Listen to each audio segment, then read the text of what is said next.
porque la fe viene por el oír, y el oír por la palabra de Dios. Prepara tu corazón para escuchar lo que el Señor tiene para ti hoy.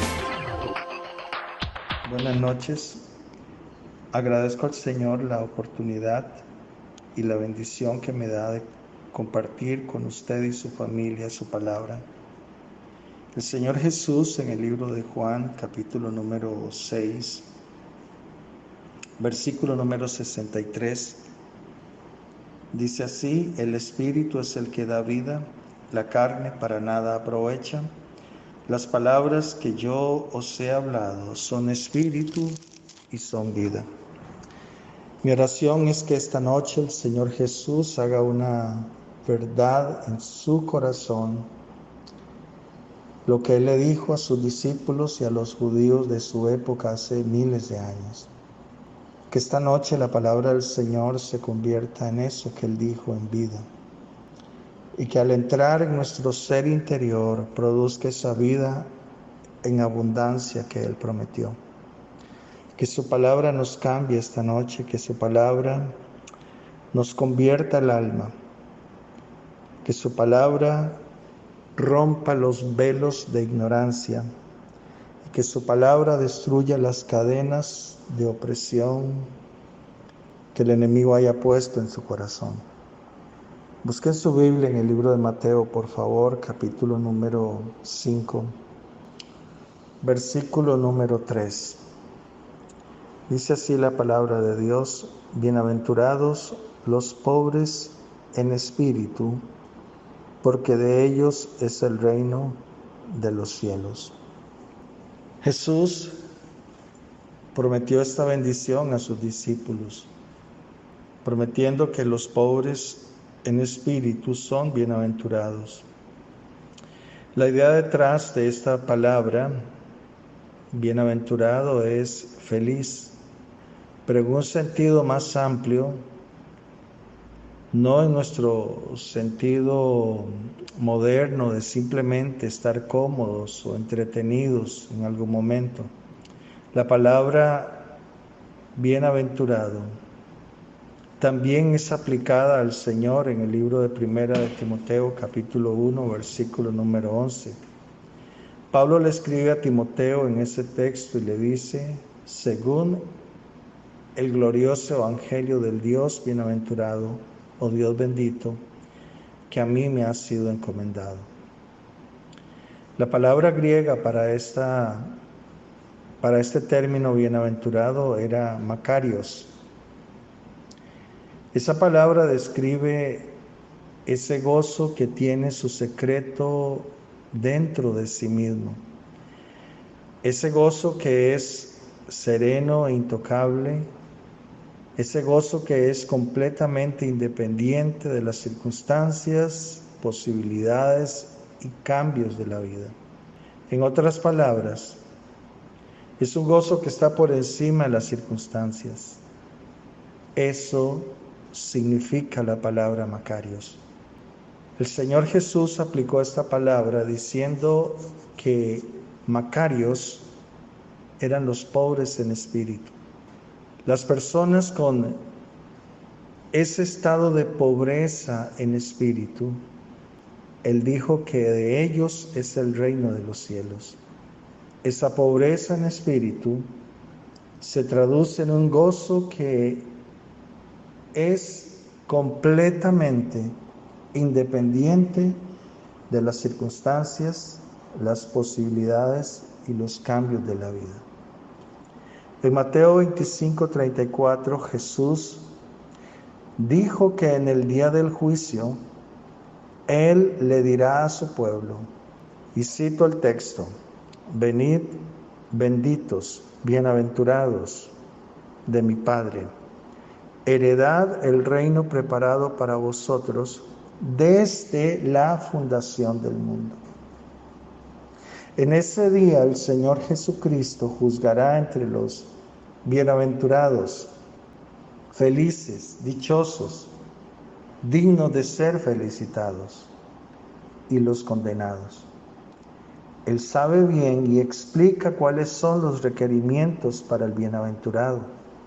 También podemos decir que nadie fue más bienaventurado que el Señor Jesús. Y si usted examina la vida del Señor Jesús, no se caracterizó precisamente por ser amado por todos. Él fue amado por muy pocos, honrado por muy pocos. Aún las personas que se suponía lo esperaban, que tenían el conocimiento de la palabra de Dios revelada en aquel momento, no lo recibieron. De modo que a pesar de las circunstancias que Jesús vivió en su vida, a pesar de todas las limitaciones que Él como Dios asumió cuando se convirtió, cuando se hizo hombre, Él fue gozoso. Su gozo estuvo por encima de la persecución, por encima de las circunstancias, por encima de todo lo que le rodeaba. En otras palabras, nada de lo que rodeó al Señor Jesucristo condicionó su gozo y su paz. Los pobres en espíritu. Esta no es una confesión de un hombre que por naturaleza es insignificante o sin valor. En cambio, es una confesión que él es pecaminoso y rebelde y que carece por completo de cualquier virtud moral adecuada para presentarse a Dios. Los pobres en espíritu reconocen que no tienen bienes espirituales. Saben que están espiritualmente en bancarrota, que son verdaderamente pobres. Jesús usó la palabra para verdaderamente pobres aquí. Cuando Él dice los pobres en espíritu, está usando una palabra que el griego antiguo definía a los trabajadores verdaderamente pobres. En otras palabras, eso indica a alguien que debe mendigar por lo que sea que tenga o reciba. La pobreza de espíritu no puede ser inducida por el odio a uno mismo. El Espíritu Santo y nuestra respuesta a su obra en nuestros corazones hace que suceda. En otras palabras, yo no puedo producir pobreza en espíritu en mí mismo.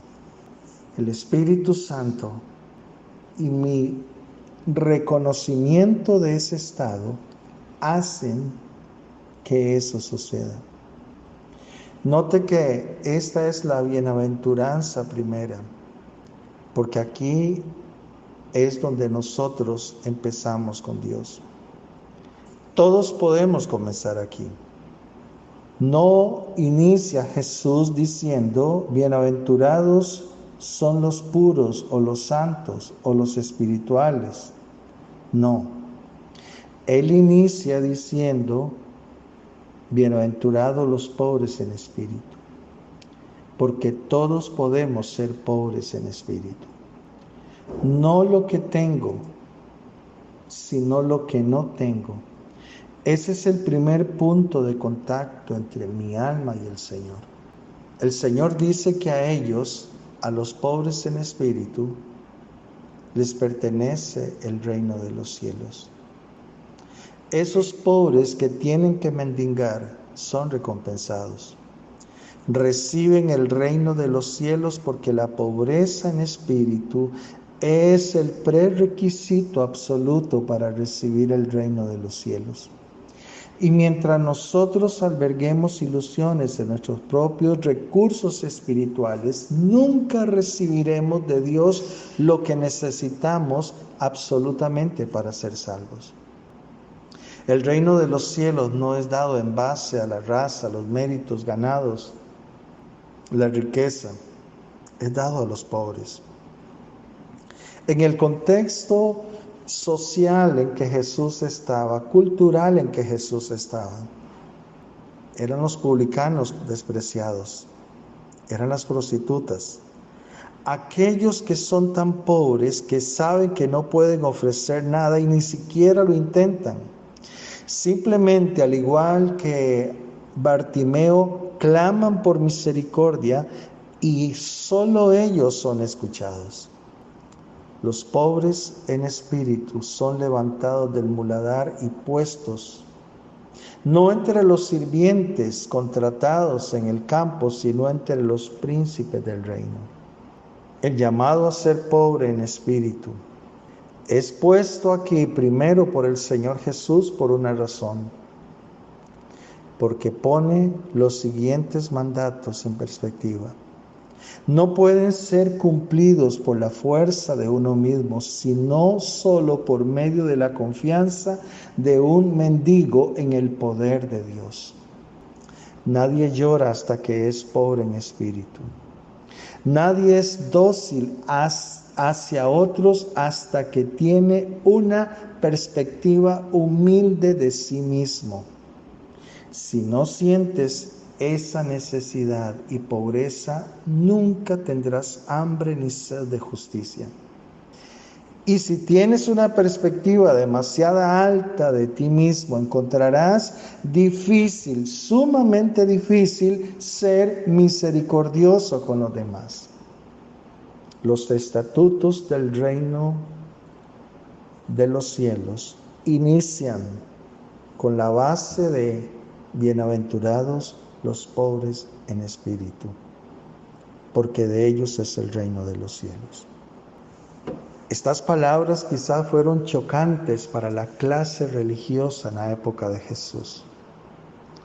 Y lo será hoy también para el orgulloso espiritual, para el que cree que haciendo méritos espirituales puede agradar a Dios.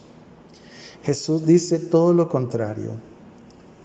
El que agrada a Dios es aquel pobre en espíritu, el que reconoce su mendicidad espiritual, que sabe que no hay nada, absolutamente nada bueno en él o en ella, que necesita la misericordia de Dios en todos sus alcances, porque de otra manera no puede ser justificado delante de Dios.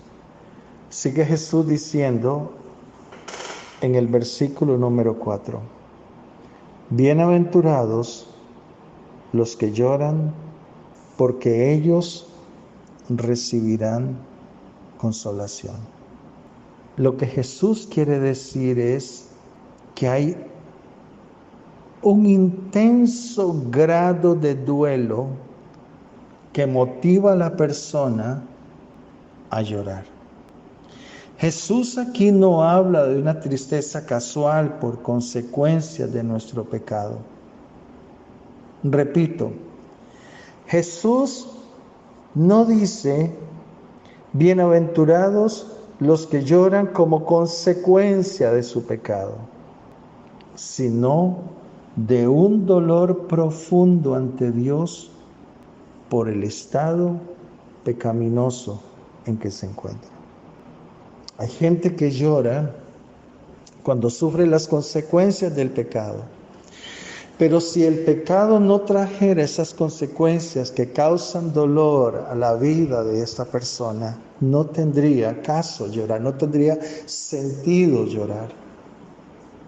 Lloran más por las consecuencias del pecado que por su estado de pecaminosidad. Si no tuvieran consecuencias, posiblemente disfrutarían de ese pecado. Jesús aquí está diciendo que es bienaventurado el que siente ese duelo profundo, ese dolor que le hace llorar sin consuelo a causa no de las consecuencias, sino de reconocer su pecaminosidad delante de Dios. Cuando Isaías en el capítulo número 6 de su libro tiene aquella visión, aquel encuentro con Dios, él grita, ¡ay de mí que soy inmundo! En otras palabras, estoy perdido ante la santidad de ese Dios maravilloso que se está revelando ante mis ojos. Reconozco ante ese Dios santo que no hay nada puro, bueno en mí, solo un ay de mí. No hay esperanza para mí. No tengo nada bueno que pueda justificarse delante de la santidad de ese Dios que se me está revelando.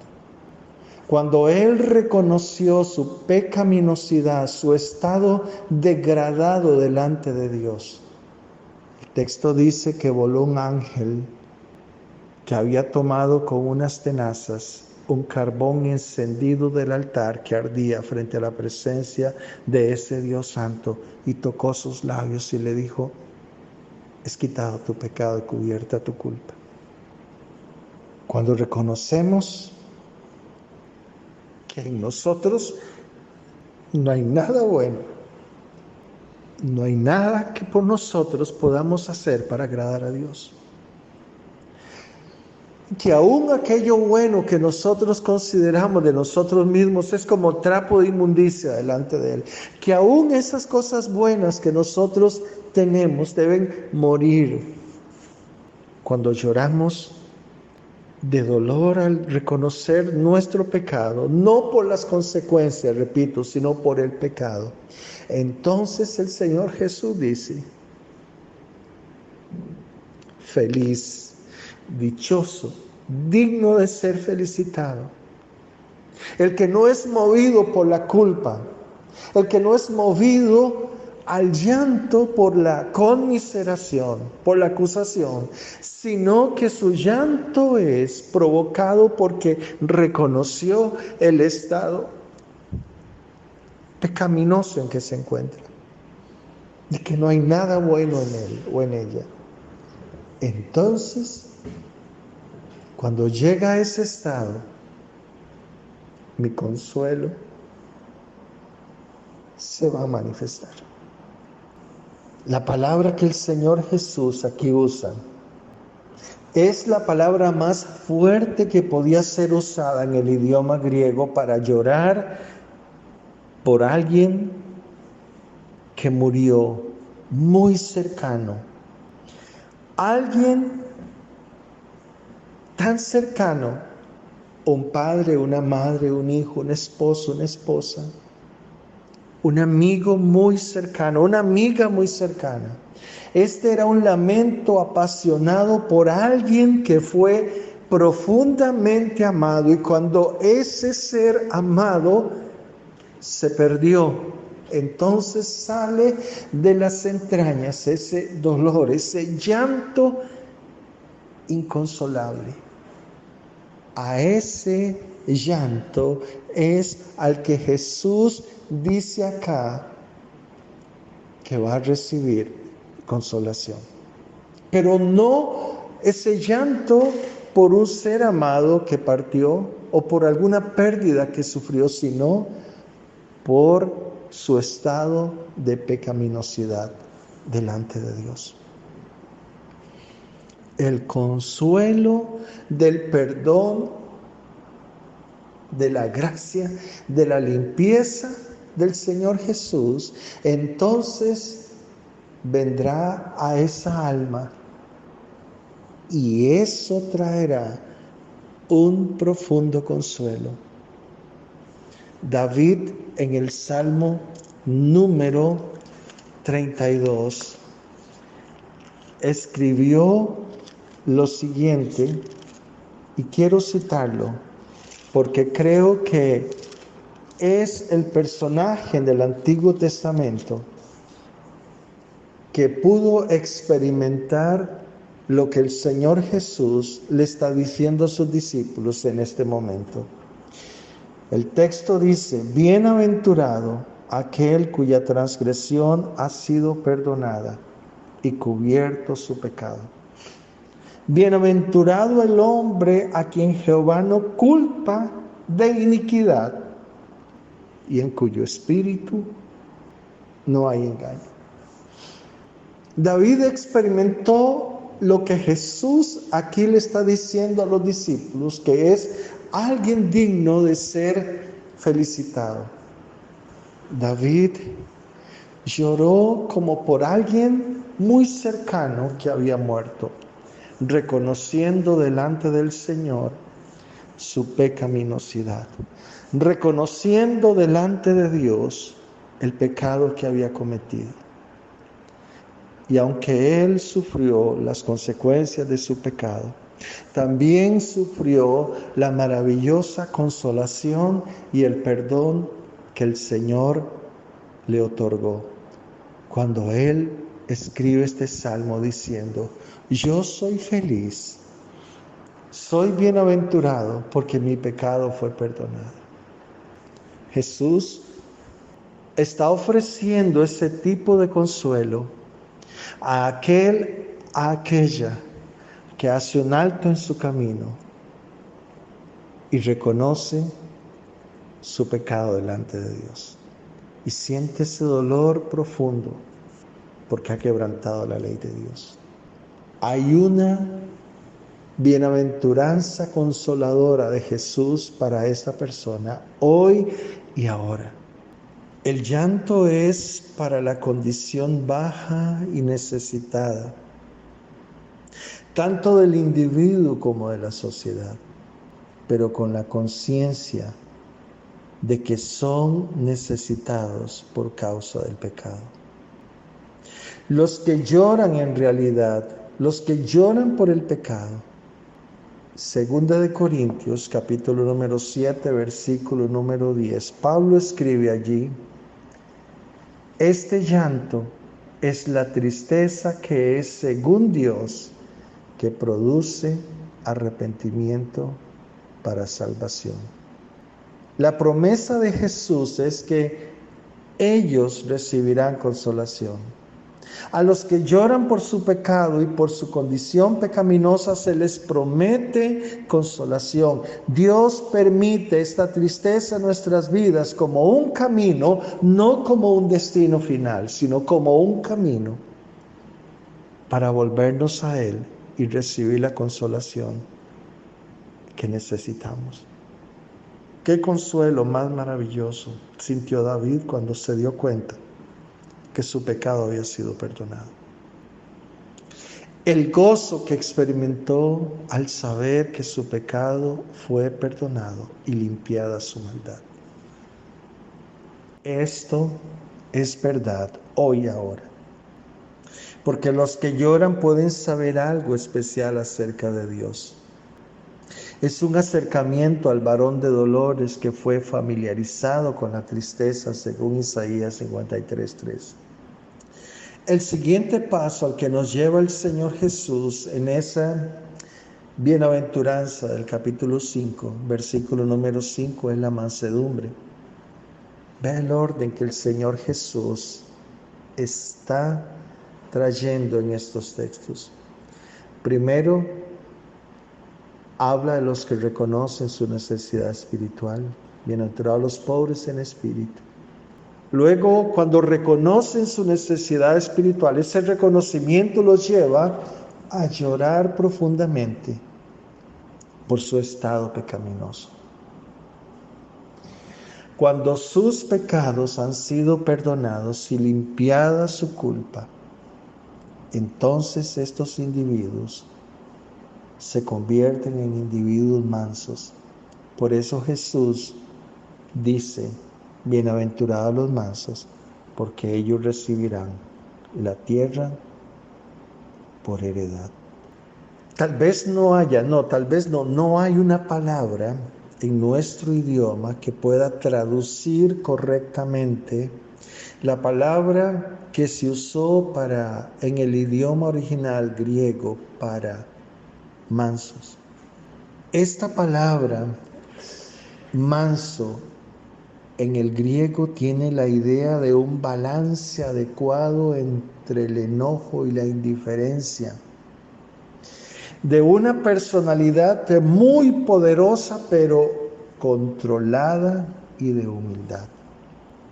En el vocabulario de este antiguo idioma griego, la persona mansa no era pasiva ni manejada fácilmente. La idea principal detrás de la palabra manso era una fuerza bajo control. Da la idea de un caballo muy poderoso, muy fuerte, pero que estaba entrenado para hacer un trabajo específico en vez de correr libremente.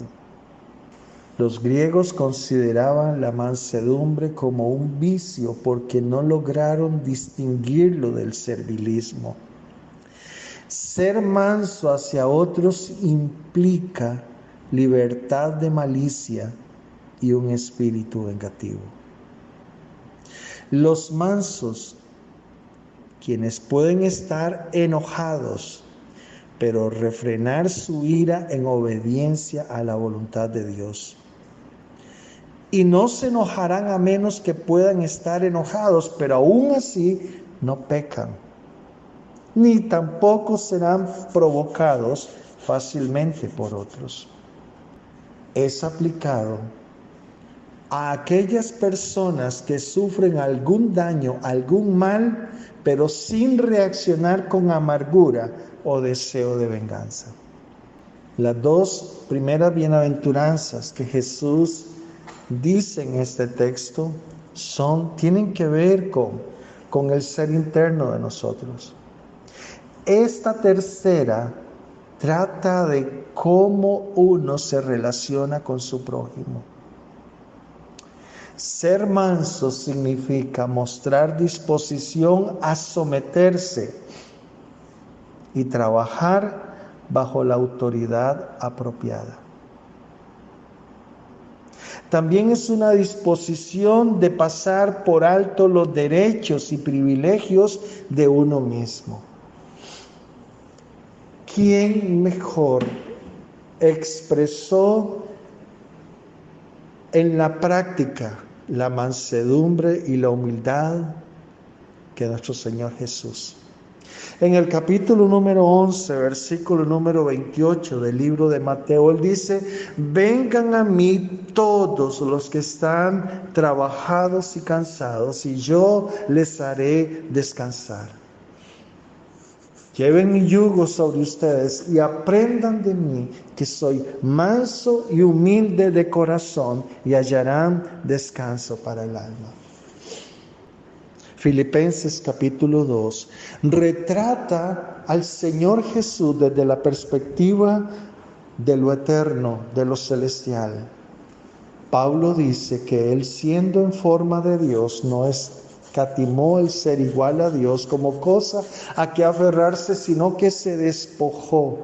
Cuando Él dice: aprendan de mí que soy manso y humilde de corazón, es porque Él previamente se despojó de ser igual a Dios y vino a esta tierra como hombre, y en su estado humano Él libremente se sometió a la voluntad de su Padre Celestial.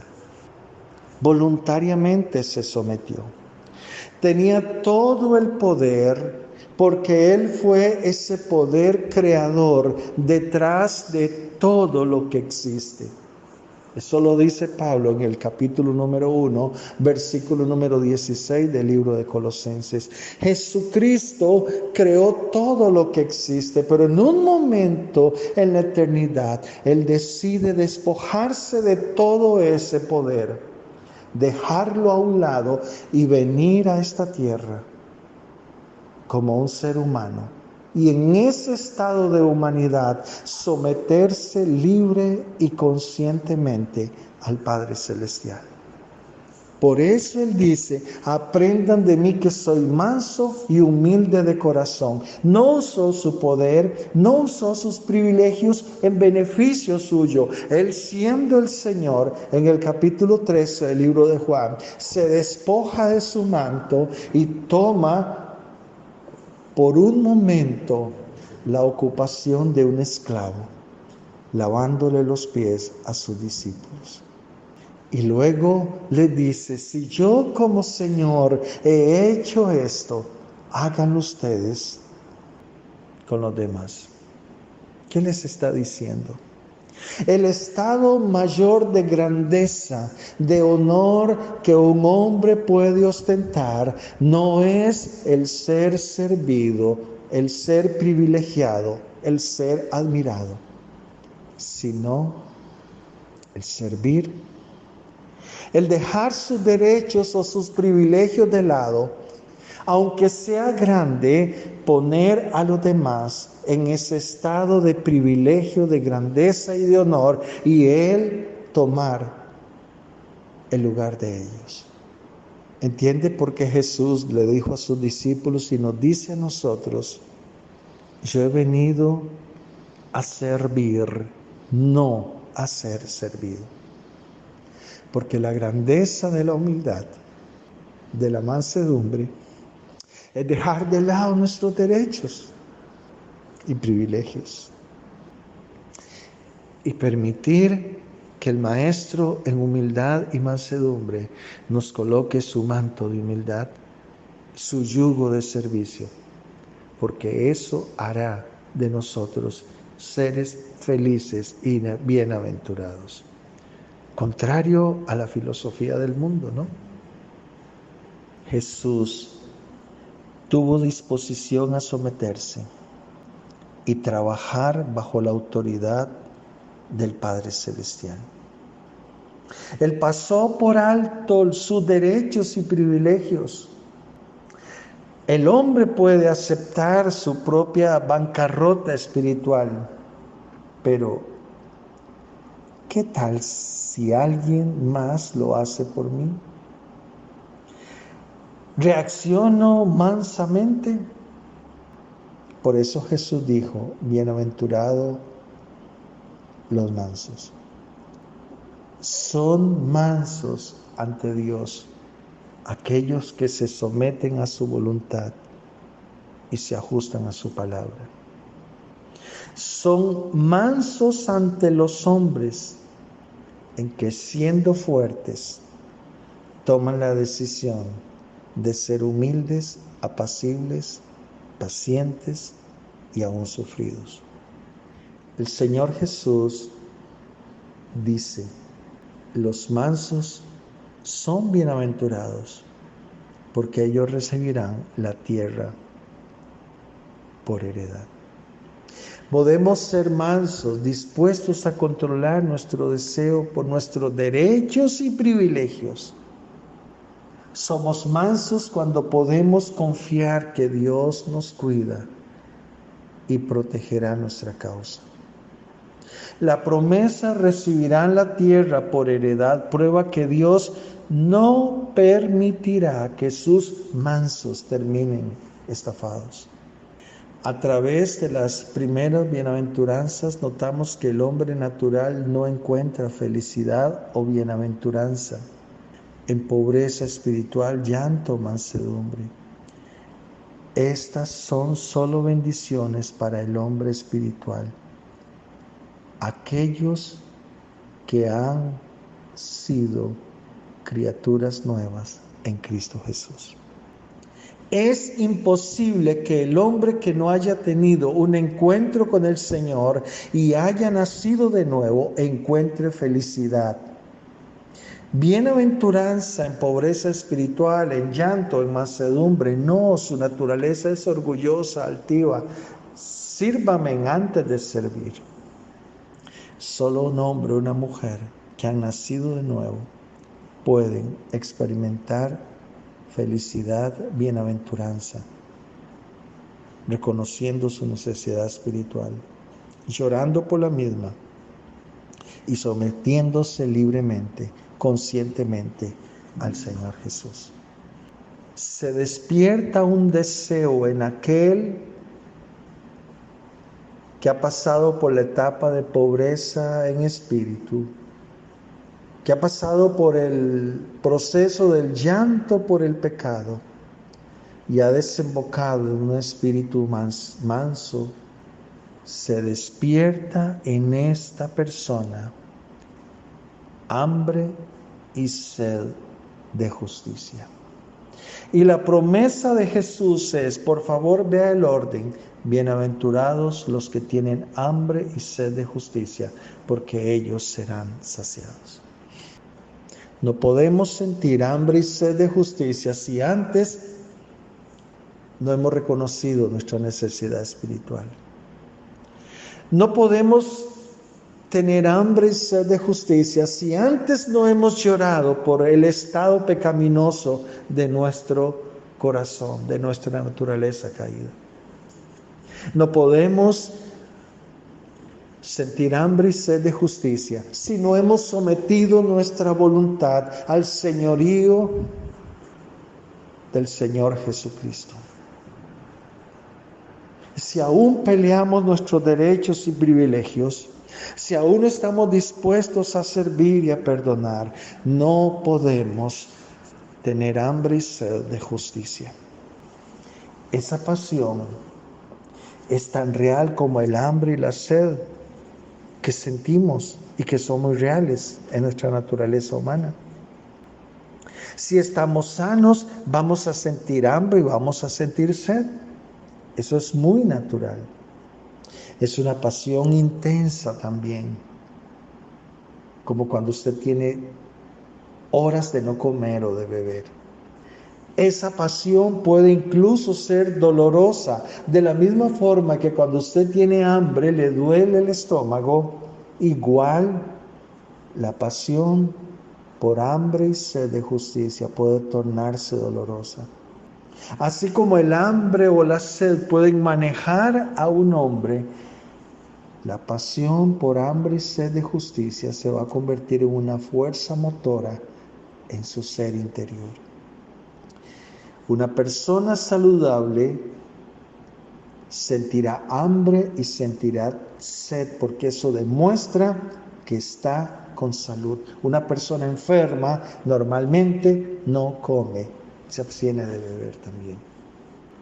La realidad es que vemos a muchos cristianos hambrientos, pero no precisamente por hambre y sed de justicia, sino por muchas otras cosas, por poder, por autoridad, por éxito, por comodidad, por felicidad, por dinero, por reconocimiento, etcétera, etcétera, etcétera, etcétera. Pero ¿cuántos realmente tienen hambre y sed de justicia? Cabe recordar que el Señor Jesús dijo esto en un día y a una cultura que realmente sabía lo que era tener hambre y sed. Nosotros hoy, o al menos en esta parte del mundo occidental, a menudo nos encontramos distantes de las necesidades básicas del hambre y de la sed que tienen otras personas, por ejemplo en África, algunos países de Asia, porque estamos saciados, porque aquí relativamente lo tenemos todo. Pero cuando el Señor Jesús le dijo a su gente en ese momento de la historia, en esa cultura, bienaventurados los que tienen hambre y sed de justicia, ellos se identificaron con esto, porque no era una cultura precisamente muy rica. Estaban bajo el dominio del Imperio Romano y los romanos exigían altos impuestos a esa población cada vez más sometida y empobrecida. Entonces el Señor Jesús, ellos entendieron lo que Jesús les decía, que de la misma forma que ellos pasaban por tiempos de hambre, de sed, que así eran bienaventurados los que sentían esa hambre y esa sed, pero no por el alimento físico natural, sino por justicia. Entonces lo entendieron. ¿Cómo se expresa esta hambre y sed de justicia? Un hombre anhela tener una naturaleza justa. Un hombre quiere ser santificado, quiere ser hecho más santo. Un hombre anhela continuar en la justicia de Dios. Un hombre anhela ver la justicia promovida en el mundo. Él tiene hambre y sed de justicia. No tiene hambre ni sed de que su partido político pueda llegar al poder, pero sí tiene hambre y sed de que se haga la justicia en la tierra. No tiene hambre ni sed de que sus propias opiniones sean escuchadas y que su propia secta o denominación, crezca en un número e influencia, pero desea que la justicia vaya siempre adelante. Jesús prometió saciar al hambriento, saciarlos con todo lo que puedan comer, al punto de que no desean nada más que la justicia y la gracia de Dios. Continúa Jesús diciendo: bienaventurados los misericordiosos, porque ellos alcanzarán misericordia. Esta bienaventuranza se dirige a los que mostrarán misericordia. Habla a aquellos que ya han recibido misericordia. ¿Qué es misericordia? Es ser vaciados de nuestro orgullo y conducidos a la pobreza en espíritu.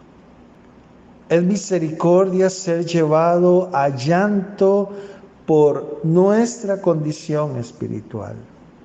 Es misericordia recibir la gracia de mansedumbre y convertirse en alguien dócil.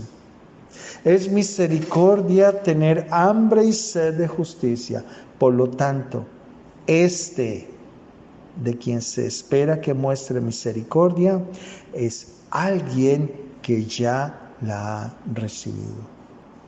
El misericordioso mostrará misericordia a aquellos que son más débiles y pobres. El misericordioso buscará a aquellos que lloran y están de luto. El misericordioso siempre perdonará a los demás y siempre buscará restaurar relaciones. El misericordioso será misericordioso al carácter de otras personas y escogerá pensar lo mejor de ellas siempre que sea posible. Subraye esto: el misericordioso nunca esperará demasiado de otros. El misericordioso será compasivo con aquellos que son extremadamente pecaminosos. El misericordioso tendrá cuidado por las almas de otras personas. A estos misericordiosos, Jesús les promete que ellos alcanzarán misericordia. Lo que Él está diciendo es: si quieres misericordia de los demás, especialmente de Dios, entonces debes tener cuidado de ser misericordioso con los demás. Algunos se preguntan por qué Dios mostró tanta misericordia al rey David, que cité antes, capítulo 32 del libro de los Salmos. Especialmente por aquellas formas feas en que David pecó. Una razón por la que Dios le dio tanta misericordia, ¿sabe por qué fue? Porque David fue notablemente misericordioso con el rey Saúl.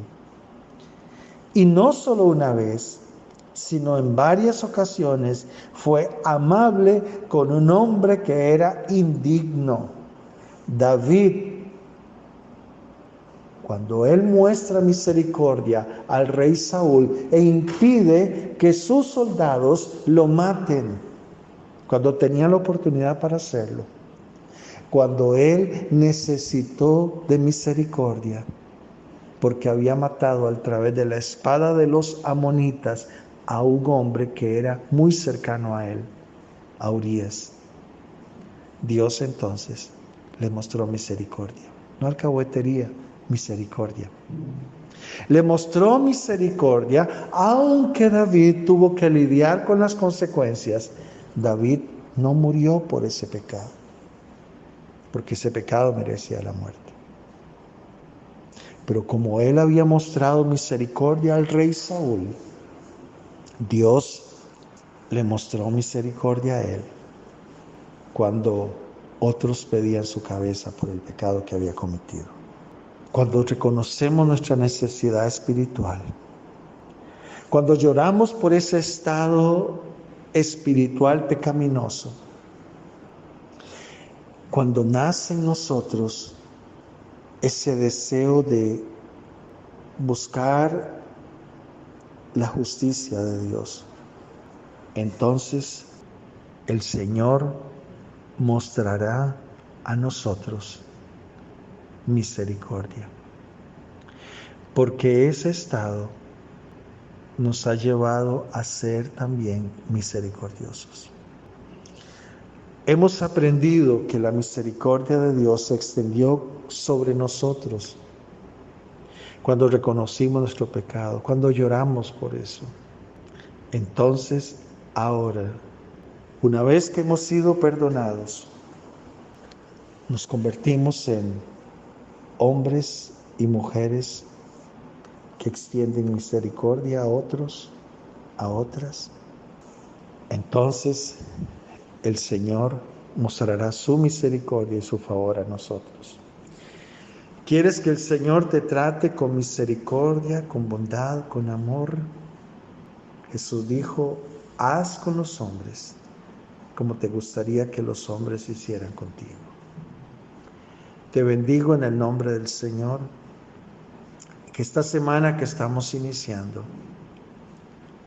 pueda esta palabra ser real en su vida y que a través de ella experimentes la gracia misericordiosa, perdonadora de Dios sobre usted. Te bendigo en el nombre de Jesús.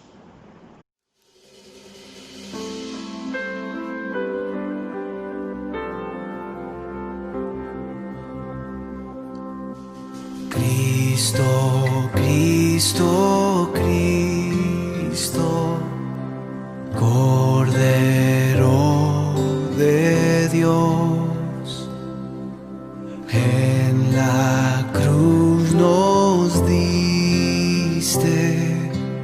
vida y salvación. Cristo, Cristo, Cristo, nombre sin igual, todo lo sufriste para darnos paz. Levante su voz.